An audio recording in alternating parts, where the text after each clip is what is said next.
Yeah. Okay, hello, good afternoon. My name is Juan Bautista Propato. I'm the football development officer for Leuven, the Leuven region. I work for Football West. Today we have a representative from Kalgoorlie. How are you, mate? Hi. And Peter? Can you hear? I am here, JP. I'm somewhere. You haven't found me, but I am here. Okay, good. Okay, so the idea is today is about a workshop about coaches consideration returning to training. I want to reinforce whatever guideline the state government is saying to us to follow, we have to follow. So if I say something here, I'm following all the regulations and recommendations from the state government and the government as well. But if somehow during the weekend or on the week something changed, that will overall is the power to what I say. So it is, you have to change it, but it shouldn't change anything on the weekend. Anyway, so what we're going to do is we're going to share my presentation. We have a few people joining in. Can everyone hear? Please waiting to be let in, JP. Yeah, I allow him to come in. Okay.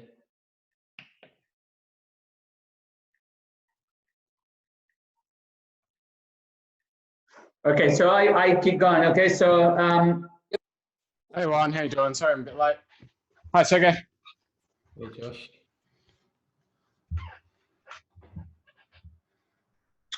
so what's happening is I'm going to get there. So Football West updated guidelines. So again, for the latest update, have a look on the Football West website. But it's following from the WA state government announcements from EC COVID-19 restriction. Football West have updated our COVID-19 support page. This includes the latest guideline for Football West activities as from Monday, 18th of May, when phase 2 of government roadmap come into effect. So if you have any questions or you're not sure, over there at the Football West website and page, you can also contact myself, or if you could see the member service email down there. Any questions so far? No, I'm good. Okay, so Football West updated guidelines again for the latest update will be on the website, but pretty much from Monday 18, as we could see in number 1, is limited an indoor and outdoor gathering will be lifted from 10 to 20 people from Monday 18. Allowed gathering after 20 people, mean community clubs can conduct no contact training session with all the players in a team together.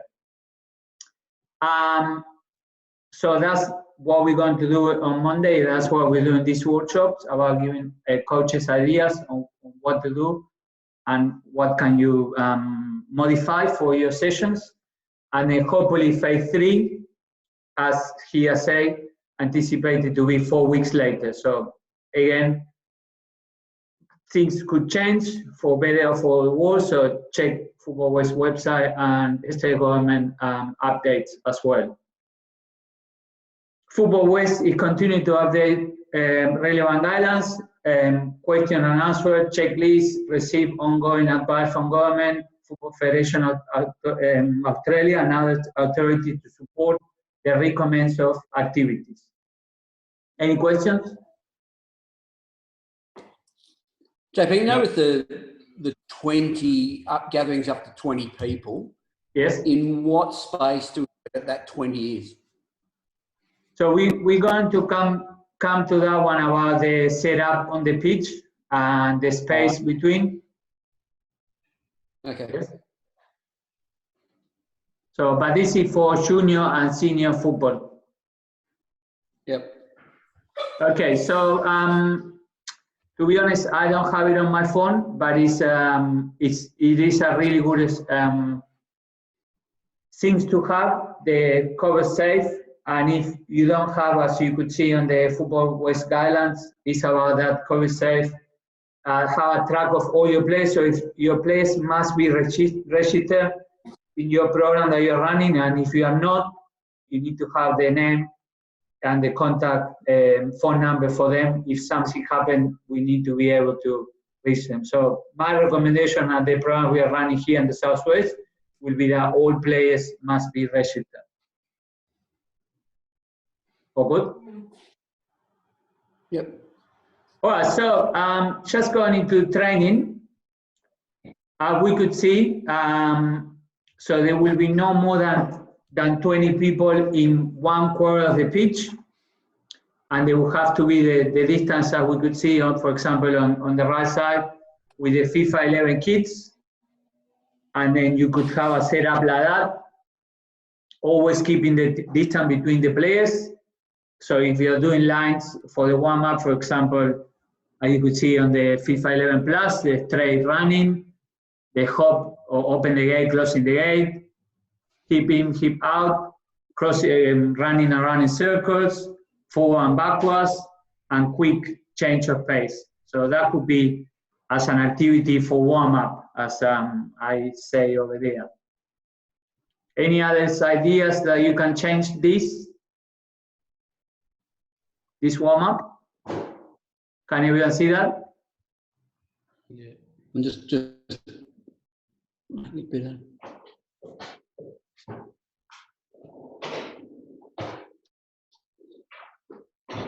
So you're talking about the one on the far left there, JP?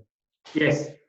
So it could be the FIFA 11 Plus for all the kids, or the FIFA 11 kits for kids. Yep. That pretty much is running a circle, open the gate, closing the gate, forward and backwards, running in circles, coming back, and the setup will be like the one on the right side.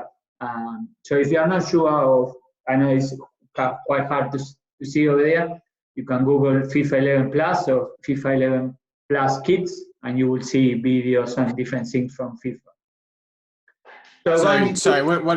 Sorry, just to stop you there, Juan. I just want to clarify, maybe for myself and just for other people. So that setup that you had, if you go back to the previous slide, so this is if you're going to run a warm-up like this, are you saying that those blue dots or orange cones, for instance, that's the guide for how far away each player needs to be from another player if they're doing that? Yeah. So my recommendation is, I know it's I believe 1.5 meters, over there 2 meters, 2.5. So if the better to be safer than sorry, so it's better to have a longer gap between the players, and then there is no way they will have a contact when they are running in circles or running forward and backwards. And could be like the blue cone is the player, and then one is coming close to the cone and the other one on the other side and the other on the other side. So if you have more players, you could multiply that to have more cones. Yep. Josh, did answer your question? Yep. Good. So this is one example. So this is an example from Football South Australia. They did a workshop recently, and they were this. And so one of the options they were showing is about having like a station rotation, where players rotate around. So we could see here is a technical, tactical activity. One that will be shooting. Then activity 2 could be on one touch. Activity 3, running with the ball. Could be striking the ball. Activity 4, and one-on-one attacking, of course, will not be with any kind of contacts. So you can focus on a core skill, or you can mix it up. Like here is in each station a different skill to practice. So on the first example, for example, following the guidelines of no contact. So really important for the keepers must use gloves, and they are not allowed speeds, no spitting on the goalie gloves. They can put water or whatever. And then players are not allowed, as I'm aware, to use the head. So avoid any head. Shooting, keeper with gloves is fine. And if the goalie is using gloves, I believe it is recommended that before training, use some kind of washing the goalie gloves, just in case. So this one is a really easy setup with a server, S1 pass to A and then have a shot, or could be S2 pass to A and have a shot, or S3 pass to A and have a shot, or you can have a combination between the players passing and then 8 will shoot. Really important, the 8 won't be allowed to come into the box, the goalie won't be allowed to go outside the box, the S1 will be outside that box, the red box, S2 will be outside that box, and the S3 will be outside box. So everyone always in a perimeter of non-contact. Any other question or feedback or alternative about this shooting drill? I would just say something that's really important is just make sure you've got some sort of exclusion zone for the goalkeeper where the attacker can't go in. Because say if the goalkeeper makes a save, you might have a situation where if the ball's still live, the attacker and the goalkeeper both think they can get there and they crash into each other. So it's probably important to make sure there's an area where the attacker can't broach around the goalkeeper. Good point. 6-yard box should do it. Good, well done. Yeah, obviously, if you've got the 6-yard box marking at your ground, if you're at a ground without markings, you just need to be mindful of that. Zone that out, yeah. Yeah. All right, very good. So moving into the next one is our first touch. Again, marking the zones. Now, player A is in the middle with like a square. S1 will be outside the red, is not allowed to come in. S2 will be outside the red, and it pretty much pass. The player could take the touch, play back, then pass again, take the touch, pass to the other player. So it's pretty much a pass, first touch, pass, and then again switch to the other side. Of course, it was normal training. We don't really want to do this kind of training because it's repetitive and static. So maybe after a few times you can rotate players around. Of course, they don't need to run to each other, so they need to have a channel to run through. But that could be a good activity for first touch. Any other feedback about this activity?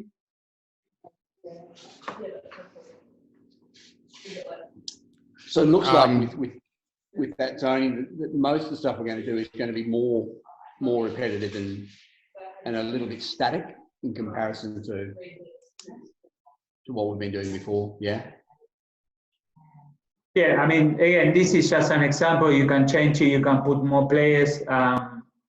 You will see other example with more players involved, but there could be an activity for first touch. Yeah. If you're looking at sort of ways you can get more sort of decision making or at least perception into it, one thing you could do is, so obviously there's 4 blue cones there, but let's say all the cones there in the middle, you might have different colors. You as the coach could be behind the player that's receiving. In fact, if you had a line of players, you could be behind all the players that are receiving, and you can flash a color as they receive the ball, which of course means that they have to turn around and scan.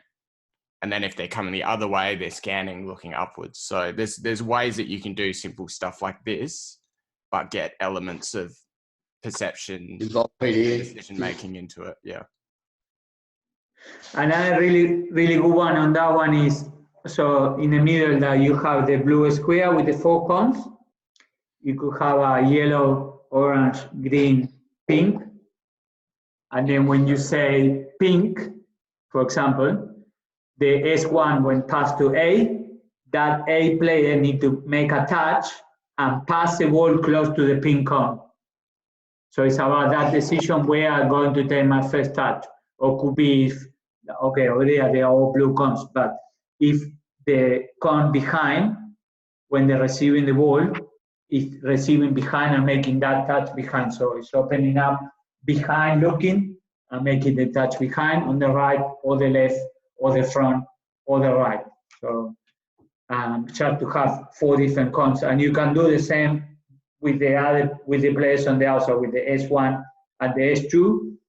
You could have also like a square with colors, and will apply for everyone. So when A pass to S, the S player will need to take that first touch into the color that you say. So it's about making a decision where I take my first touch, and you could relate if we were in a proper game, the player was there, so you want to get away with your first touch, away from that player.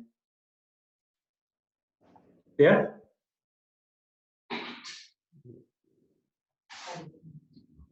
Good, go next one.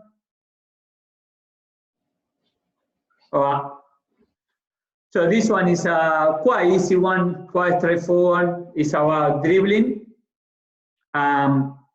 We saw this one, probably you say, saw this game before about stealing ball from other players. I guess the problem with that one is that you will have contact. So in this one could be how many times can you go and score there and come back into the middle, or could be a race.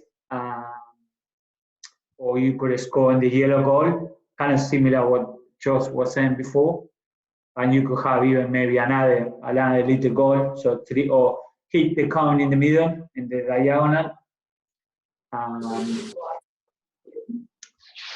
Any other ideas on this one?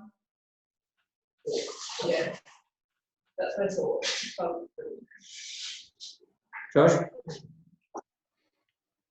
No, I think it's pretty self-explanatory. You obviously a lot of pressures on the players' control going back into the middle to make sure that they don't cross over the other players. So that's probably the thing that, from a management perspective, you need to be on top of as the coach. Yeah, I mean, potentially again, the more I think and the more I look, then I start thinking again, potentially you could have a safe zone there. So it's almost like a double line in each side, kind of like the warm-up. Remember the warm-up that have here and say 2.5, 2 meters. So when you go here, you always have that distance between the players, so they will never be almost back to back or too close, because potentially, if you look at the design there, the way it is, potentially if the ball go over, they could just have contact, isn't it? So it's a good point about that. Yeah, I mean, you could even have, right? I mean, you probably don't need to map out squares as such. You could have this player starting cone here, this player starting cone here, this player starting cone here, this player starting cone here. Oh, you probably can't see that actually because I'm doing that on my screen. My apologies. But if you just have the starting cone at each of the points and just tell the players they can't go beyond there. That cone. So the cone is the point, the starting point. Yeah, the cone is the point that they can't go past. Yeah. And I mean, players that once they're sort of 8 or 9, if they have reasonable sort of ball mastery, they should be capable of turning at a point. Good, very good. Next one. So striking the ball, passing, and it kind of a easy passing drill. So 1 to 2, 2 to 3, 3 to 4, and that pass and move pretty much. You can. What else can you do in this passing drill? I think dummies. So the player, it's been upgraded. Okay. So let's say the player 2 can let the ball go through their legs. Yeah, good. And then turn and receive from the 3. That's one that I've done before, back when I was a player, definitely.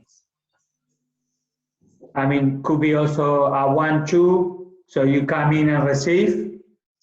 and then you turn and go and go on the other side. So you do one, two on one side, and then the second ball is a through ball, and you run into the space. So it will be a short passing, and the second one is a through ball. Peter, anything else? Guys, anything else on this one? Oh, sorry. No, just I mean, had yep. Sorry. My bad. Keep going. Yeah, I mean, you could almost, as you did before, just have sort of, different cones further out as well. So just moving, further away to get the movement, so it's not always going to the same side. Oh, yeah, just what I was just going to say was probably similar to that, but I've just read it a bit further, and I understand the arrows in the diagram now. Obviously, the focus on moving, checking out when you've got a defender on your back. Mm. So that's obviously a big one that you can work off there. So can you receive the ball in a different position each time? Yeah, and also will be about that decision making of the player. Where should I go? Should I move here? And then, and maybe changing the starting position as well. You could be on the left side, on the right side, and the center. Very good. So, and then he has a 1v1 attacking, and then shooting to one goal. Potentially, here you can have a goalie, or two goalies, one goalie on the blue side on one side and one blue on the other side. And like we say at the beginning, you will need to have a box or something to be clear that there's not contact with the keeper, isn't it? So going back here. And probably if you have a goalie, A will go to the left and D will go to the right. So you have two goalies. Or you run it like it is here. Yes, any other ideas?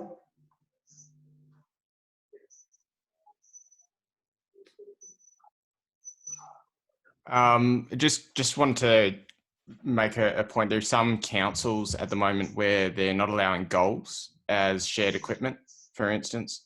So something that often works well is, particularly if you're working on 1v1 or running with the ball, dribbling the ball, is having, say, a goal line on each side, and the player has to stop the ball dead beyond the line. And so the first player that does that is the successful player.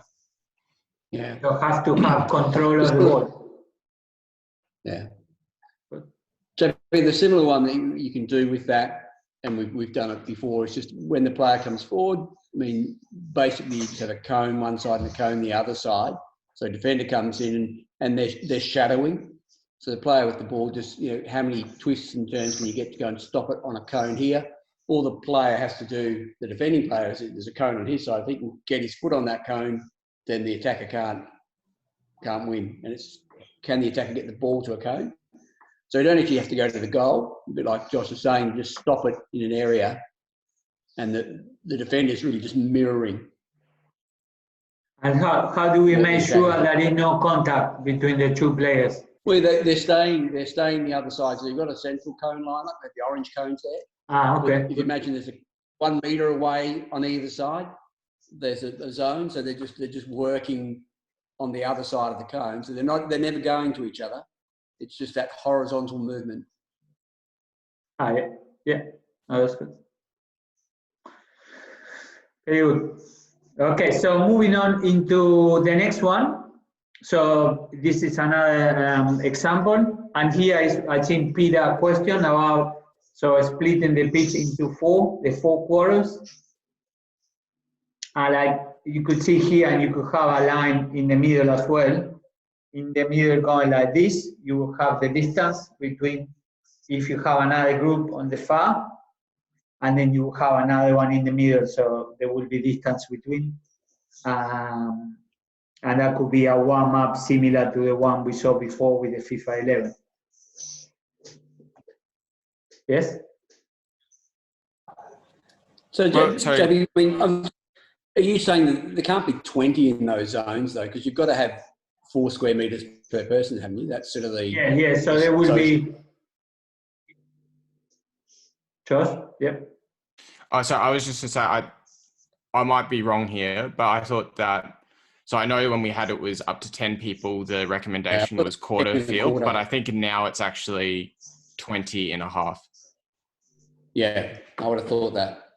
Yeah, so if that's why here, I mean, you have, there is less players, so 1, 2, 3, 4, 5, 6, but the point is you have 10 there, 10 on the other side, or 10 or 12, but they need to keep always the distance between the players. So that's an example. Even maybe that one you can split into 2. So we are talking 1/4 of the pitch. Here look quite small, but in a bigger pitch will be much bigger.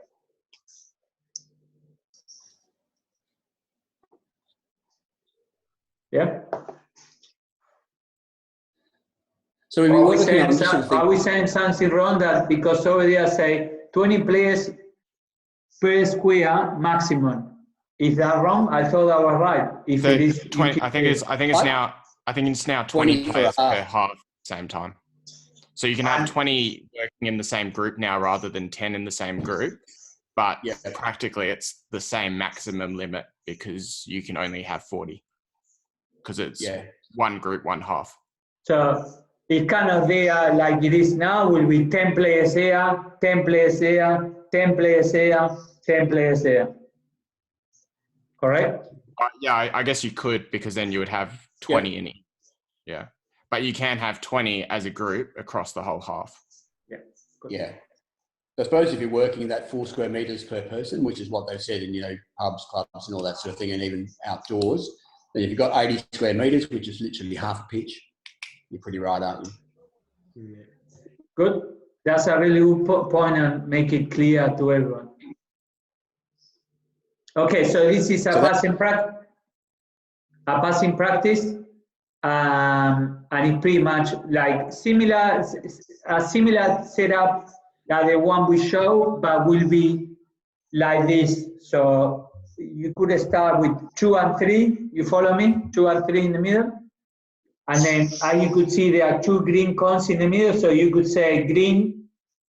They could try to do 1 or 2 touch. Then you say yellow, so they go longer. Then you say orange, they go longer. Then you say yellow, they keep passing. You say green, they keep passing. So they're always passing across the pitch from one side to the other one, or that quarter you got. And according to what you say about the color or number of touches, could be passing on the ground, laces, inside the foot, outside the foot, a chip over, maybe you need 2 touches for that one. So this is just a similar setup, but could give you a different scenario for the players. Yeah, everyone follow me? Yep. All right, move on to the next one. Yep. Yep, you're So this is similar, it's a passing practice variation. So will be kind of, so if you have here, you could see you have 4 channels. Again, keeping the social distancing between the channels and all stuff. So in here, I'm just breaking down one of the channels and will be almost like a combination play between the channels. So in this scenario, 2 pass to 10 blue, 10 play back, and then 10 should play to someone, but could be 2 to 10, 10 to 7, 7 to 10, 10 to 10, or a combination play. And you could do a competition, how many passes can you pass between the square. Of course, they are not allowed to go and cross the middle, but it could give you a different pattern of combination play and using different patterns. Yes? Yep. JP, what you could add into that just to get a bit of movement and off the ball is when, say, when 2's played to 10, 2 backs out to the square and then comes back in. So just have a cone in each corner. Good. So they're watching the ball moving back and then coming back into the channel and looking for where they can pick the ball up again. Very And good. similarly, so he goes to 10, then moves back and then comes back in. So they're sort of giving, going away and coming back in. And again, we could have, like we said before, on the one,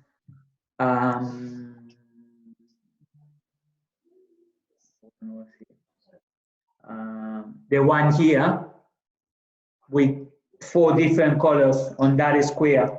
So you have in this one, Yep. here you follow me.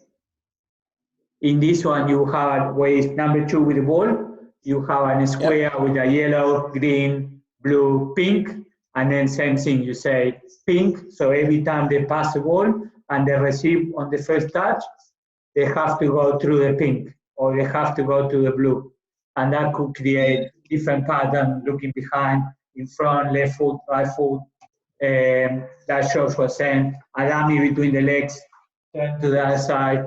So it's about increasing that decision making. Just something as simple with this, you could still have a way to gamify it as such, where, for instance, let's say you have goals, you have cones that represent goals in these corners, and primarily it starts off as the passing practice, so all 4 are just keeping possession among each other, but obviously you got red and blue teams here.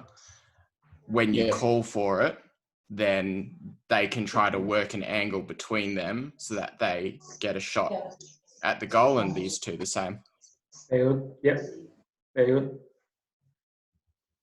So the next one is a classic of football, so football tennis. The only thing with this football tennis, of course, you will need to have restricted areas.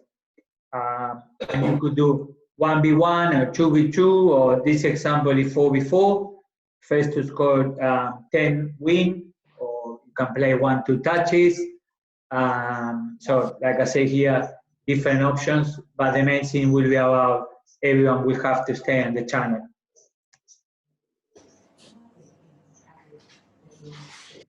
Yes? Yep. And the next one is a similar one, but we have a football component. I copied this one from my friend in Uruguay.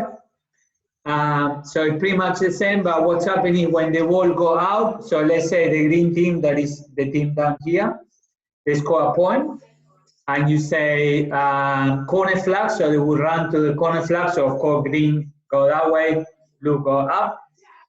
The losing team will need to do 2 runs, so forward and backwards, touch the middle, go 2 times, and the winning team will do it only once. So see, for example, green will go back to the corner, touch the corner flag once and come back. So it's similar, but with a fitness component.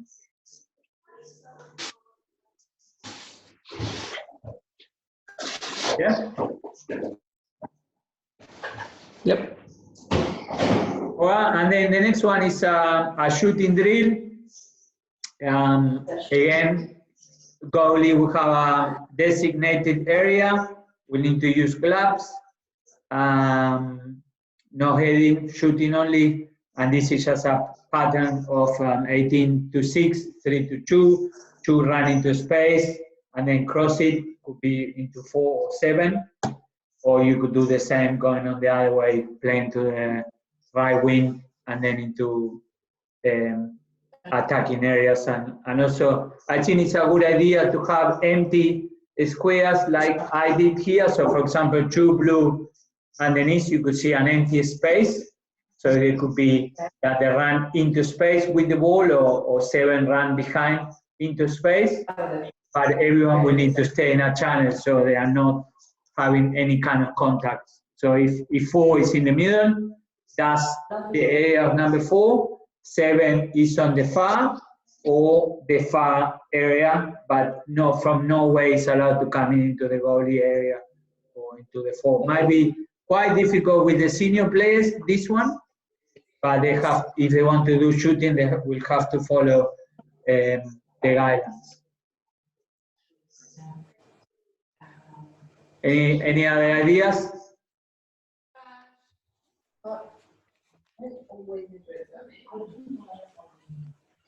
I think, Jacob, there's lots of variation you can do with that just by creating those channels. So it's just a case of sort of using that as a template and then varying what you need.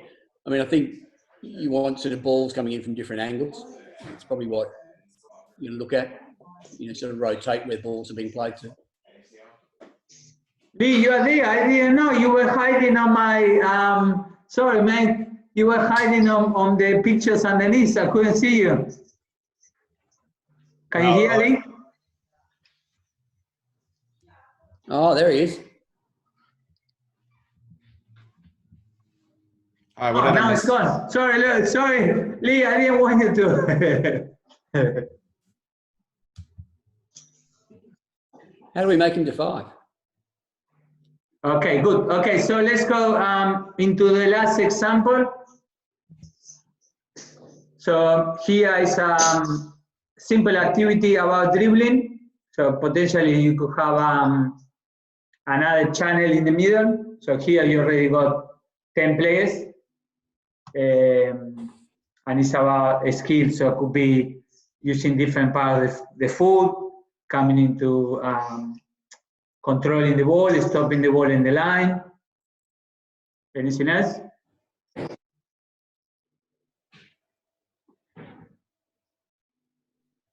Can anyone see? Mine on a different screen to you, JP. I've got a striking the ball one. No. I changed to a new format of sessions. Okay, but okay. So this is one, and this isn't entirely original from myself because it was in a similar sort of discovery phase drill from the Football SA releases. But something you can do is have defenders run the channel. So that would potentially be one defender. So you can do it as like a gauntlet where the aim is for the defender to get through and for these players to strike that defender or the ball, or you could have defenders who have to run across this channel and try to cut off those passes. Maybe then you have Let's say like this is one team. Then you have Sorry, a channel. yeah. You have a channel in the middle then. Yeah. Well, I mean, this is they're pretty far apart at the moment, so it would be pretty easy to for a player to understand the distance component without really needing a channel or grids. Good. All right. Let's move into the next one. So passing back foot to receive could be first to 5 wins or something similar like that. So I'm very sure that people used to do things like that, and you have a mini goal over there at the top, and then you can shoot, and then you can have 5 or 6 balls, or 1 minute, how many goals can you score on 1 touch or 2 touch maximum, have a penalty if they have too many touches. Anything else?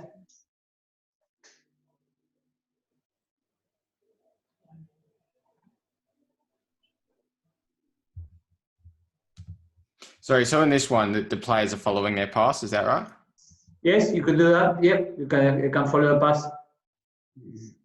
So be read to the one on the top, then pass to the next one, pass to the next one, pass to A, and then A to score. Yeah, just one that I would think of as a progression of this is giving them double points if they score using a different combination. For example? Yeah, so let's say they just go in the zigzag pattern initially. If you want to encourage them to make their own decisions on where to pass, and then the other players turning and moving to react to those passes, you could offer additional points for goals scored after a combination that wasn't the original combination you showed the players. Okay. Yep. So let's say every player has to touch it before you score, but rather than the ball going from player 1 to player 2 to player 3 to player 4 to player 5, you can go all the way through to 5, then down to 2, whatever completed, and then they score from another position. Okay. And how do you do the rotation then? Well, they'd still follow their pass. Okay, good. Yeah, because I guess normally it will be okay if they do a different pattern, but then if you have players going across, then it's a problem. So you can pass to anyone, but you still, when you move positions, you just almost follow your pass. Yeah, I mean, I would say follow the pass you play, because if you pass to the top one, but then move to the first cone still, and that player hasn't moved, so you're then moving into someone's space. So I would say play the ball, run where you've passed the ball, but potentially you could say to players you have to always run around the outside of the game, for instance. So to make sure that they're not potentially you can have a safety channel on the left, on the center, on the right, and then when, for example, B pass to the top, so B red on the left pass to A, we have to go on the safety channel on the outside. And once it's as a place on the safety channel, no one is allowed to come in. So no contact. Kind of good practice as well, because then you don't get in the way of the pass. Yes. When it's coming back through. Very good. Go on. So next one will be a shooting one, kind of similar to the one we saw before. And could be a different combination between A pass to B, B pass to C, and C, and then C play back and A have a shot.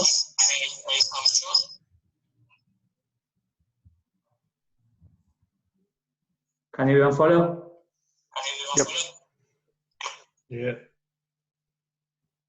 Any other ideas? And you can do the same on the other side. Someone just needs to mute themselves.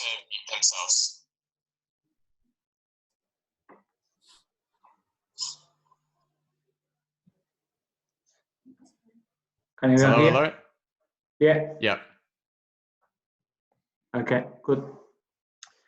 Okay, so and the last one is a little more complicated, but could be kind of what Shosh was saying in this one, but like that. So will be A to B, B to C, C to D, and then A get the ball, and could be a shot from there. So it's almost kind of playing from the back.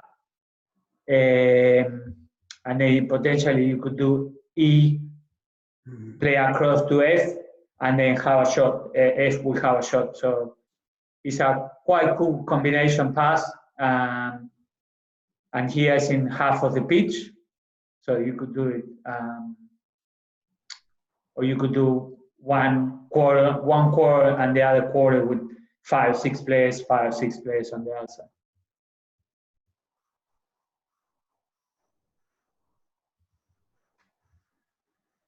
Yeah, everyone follow sleep. Yep. You need to unmute, wait. Peter, you can talk now. Yeah, okay.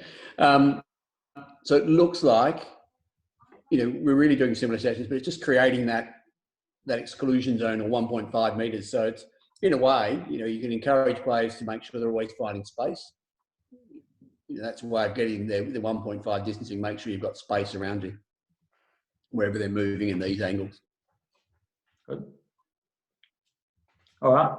So, and then thank you for your attendance. For more information, you can visit the Football West website with the homepage. You can email the club support Football West. So, any more feedbacks, ideas, something Oh, you sorry, want? I just wanted to, am I able to share my screen for a bit? Because I just wanted to show a couple of Gary's Yes. games Yeah. that he designed.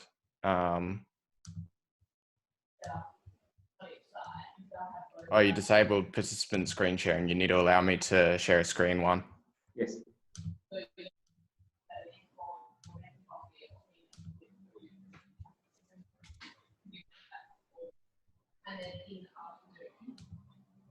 One, are you able to allow me to share a screen?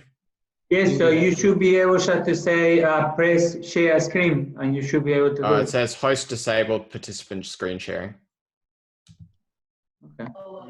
So you've disabled it. Now?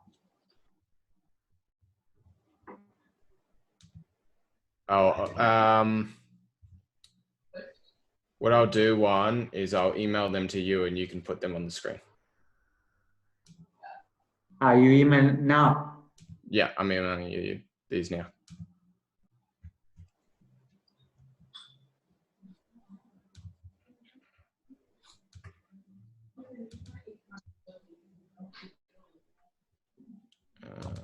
All right.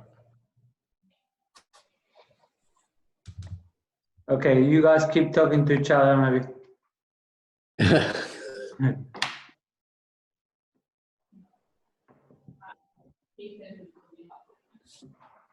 Try and get that up. I think this is the last one. You should be Lost able Lee. to share. You should. Lee is gone? How's Looks like it. I can't find him. I'll just get him back on.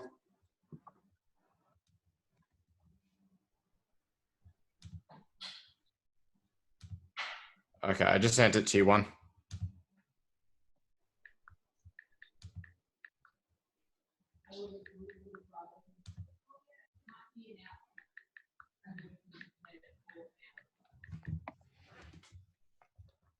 Have you got an email? No. Now, yes.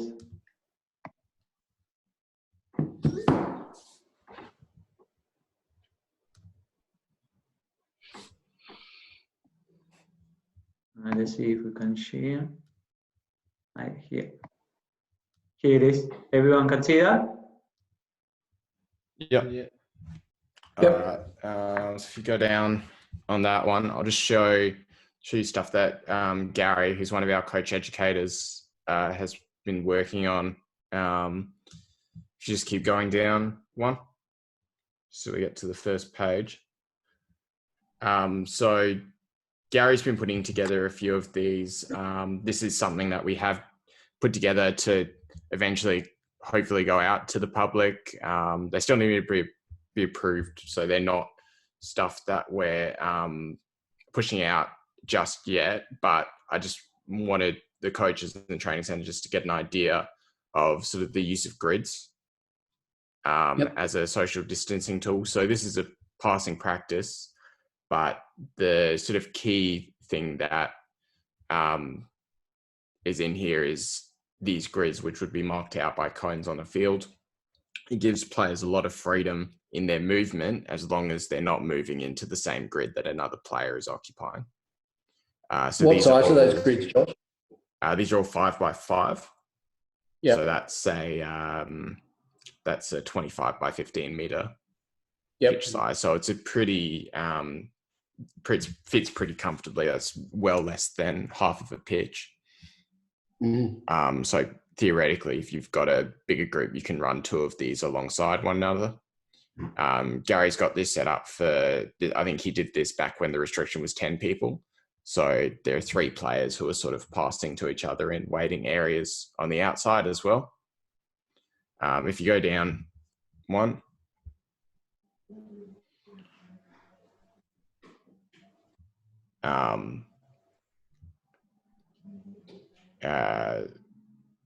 So they're all based around the idea that you can't have more than one player in a square at any point in time. This being a passing practice, the key progressions are stuff like limiting touches and adding a second ball. If you go further down one, there's a couple more sort of extensions on it. So this is a similar one, but now you're encouraging people to move to new squares before they receive the ball.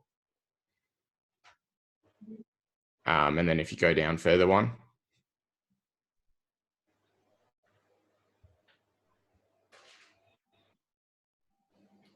just down to the bottom page.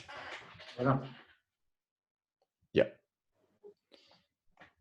And that's more sort of combination play. So there, obviously, you can, if you think about it, sort of positions on the field, your defenders are passing the ball into a box-to-box midfielder who drops it into a defensive midfielder who plays it into a striker. So you've got 3 clear lines in your practice. And in that one, that players are basically able to play in whatever pattern they want as long as the ball gets from that defensive line up to the front players. Yeah. Josh, those waiting zones on the side, they're just, you're going to have a number of players, or and obviously one player in each waiting zone, but is that you want to have sort of how many players is it working in total with generally there? 10 or? So that's 9. That's 9 players. So you've got 6 players in the middle. In the middle, yeah. In the grid. And then you can see from the way the lines go, so because that one, they've gone to there once they've played their pass. So you always follow your pass. Yep. So one's gone to there. This guy would come in to take his spot. This guy moves to here. And then the final pass back into the start point. I keep making indications and realizing that I'm not actually controlling the screen. But this final player who's in the bottom left-hand corner on the screen, he plays the pass into the start point and then would go into the waiting area. If it's taking a long time for the ball to go around here, because you've got 2 players here who can... 2 balls? Potentially, yeah, you've got another ball there. So because the idea is that you keep balls in the corners in case it breaks down. So potentially these guys could be passing the ball back and forth to each other. And then as the player comes around, this player steps into the one spot. Josh, could you vary that by having, when they're after sort of one has played his pass to say 2, that he's not necessarily, that he doesn't go into the same square as 2 was in? So the variation where you find a different space? Yeah, definitely. So this player could play that pass there, but then could make the move this way into that square there, for instance. So that, and then the next player who gets the ball here, they've got a different pass to play or a different option to play. Yeah, different angle. Yeah. Well, very good. So thank you for everyone for attending. Hopefully it was there was some learnings over there. I'm very sure they are. And then I think the more we do and the more we look at the sessions, the better we can plan. So good luck for you guys, Kakuli, starting again. And then for us, I just got the confirmation. In Basel also will be training at Banner Park and then Banner on Wednesday. So thank you guys. Have a lovely weekend. Catch up soon. Thank you, everyone. Thanks. See you, Josh. see you Monday, Sergey. Thank you for attending. Thanks. Thanks, Lee. Thanks, Peter. Thanks, George. Thank you, guys.